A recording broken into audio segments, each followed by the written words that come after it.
Ah, Zombieland 2, the sequel to Zombieland 1, the movie that made $1.2 million at the box office on a budget of $23 million. That's fucking insane.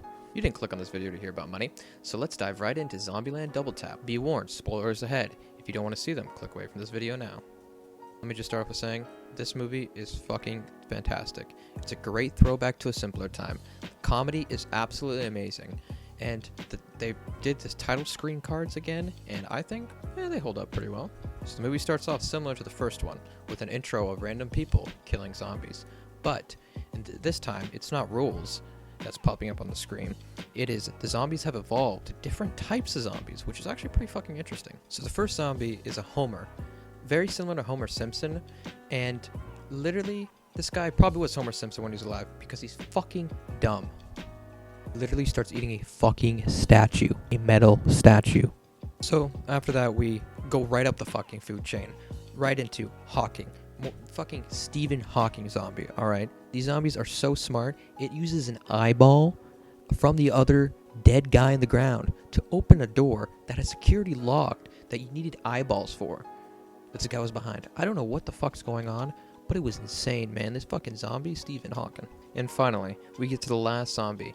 Ninja Zombie. The zombie is silent but deadly. And fucking finally, we see the characters after 10 years of not seeing them on screen.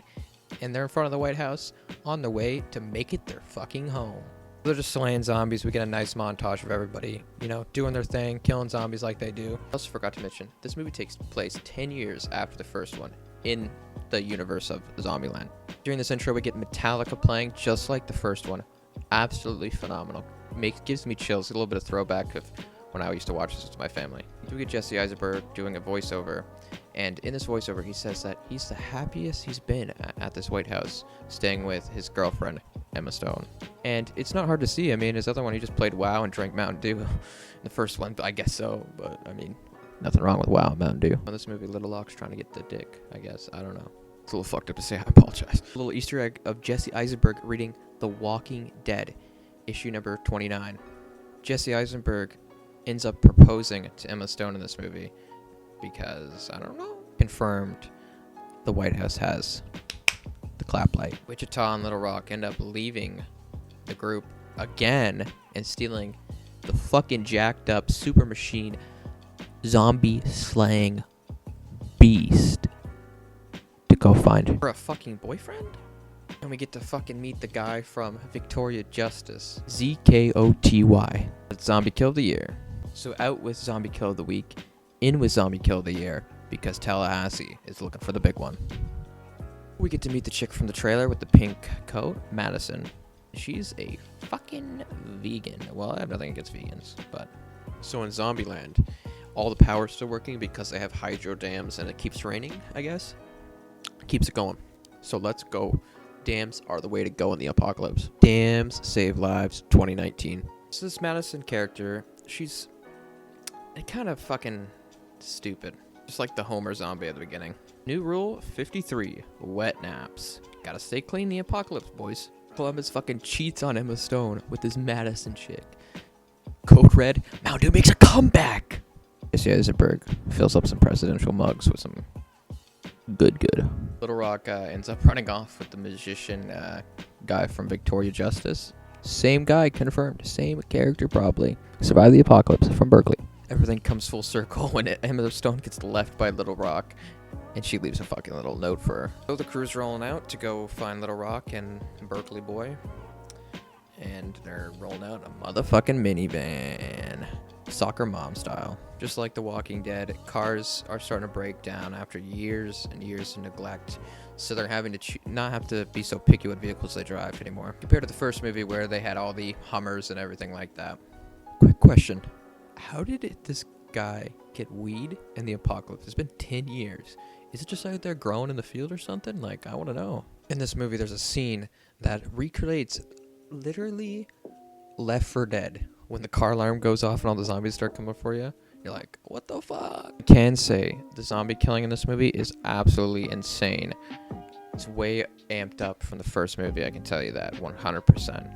First one maybe had a few scenes of them killing zombies, but I mean, it was like lackluster. But now, oh, different type of zombies end up coming back into the story later on, and we got the Boomer, the fucking Stephen Hawking motherfucker coming out. So there's a fourth zombie strain that evolved, I guess, called the T-800, the fucking Terminator.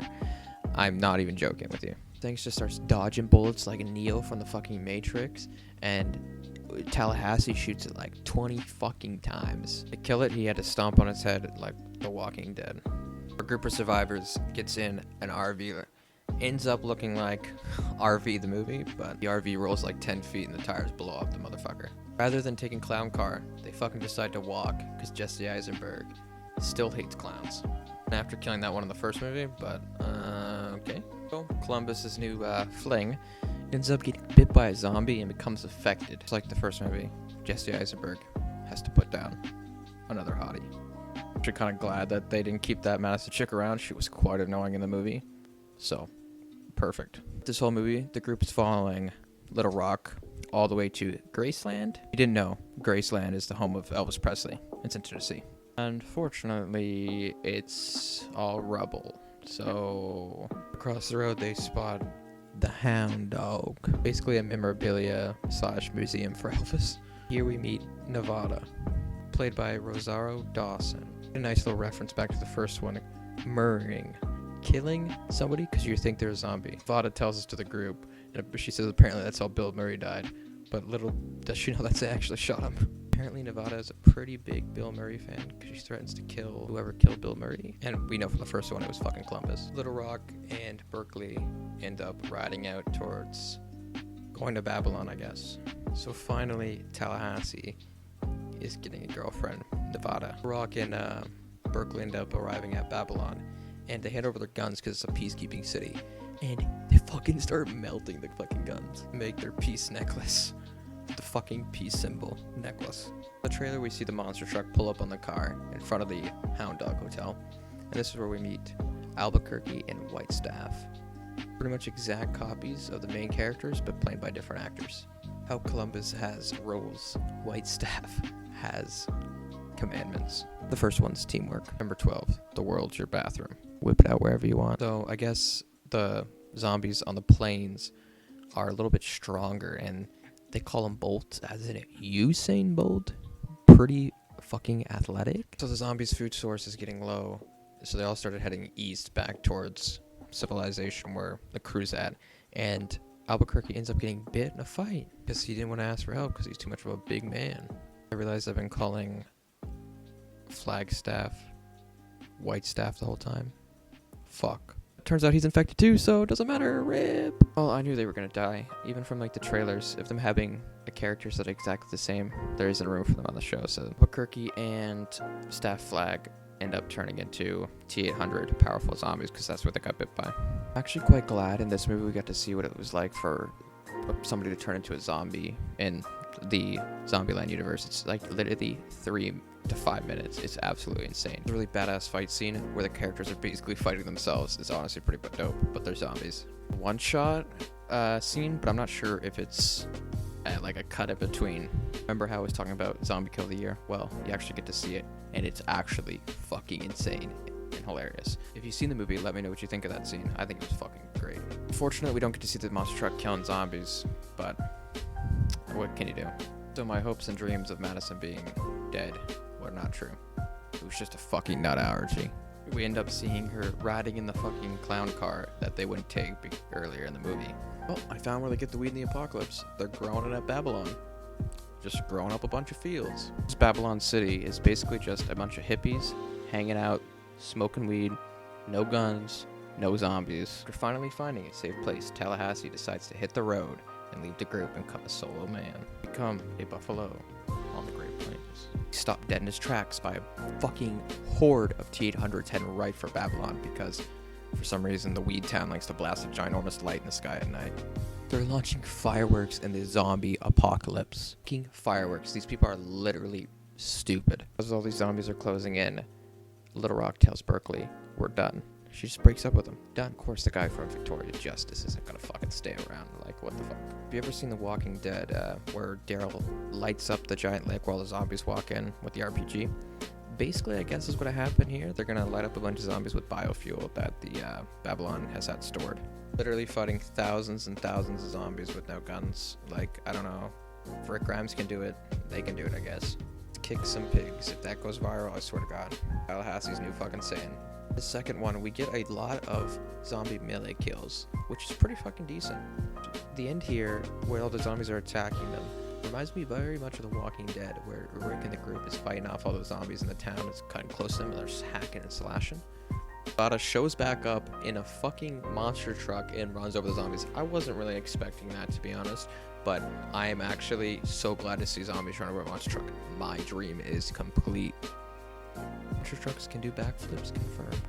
If you like the first Zombieland where the people get crushed by pianos, you'll love this fucking one. The plan to burn all the zombies didn't work out as well. The Walking Dead did. And they ended up having to do a zombie jump, where all these zombies jumped off the fucking edge of the building and he was hanging onto a cliff like a hook. It was nuts. So, Zombieland 2 wraps up nicely. Everybody gets a happy ending pretty much. Tallahassee gets his girl. Columbus and Emma Stone get married. Little Rock breaks up with that guy. Nah, that's how it goes. Well, the group of characters drives off into the sunset, and we get to hear Columbus say, "Till next time." So, will there be a Zombieland 3? I don't know. So, what do I think of this movie? I think it was pretty good. A great sequel to the first Zombieland movie. Everybody's acting pretty good. It's 10 years after the first one. I thought the story was great. I thought the action was great. I thought the action was honestly better than the first one, but that's just me. It got 70% on Rotten Tomatoes, 7.3 on IMDb. So, I don't know, people seem to be liking it. I like it. I'd rate this film 8 Jesse Eisenbergs out of 10. So, that brings us to the end of the video. If you liked the video, make sure you hit that like button. If you haven't already, hit the sub button. And I've been Wrenching, and I'll see you all later.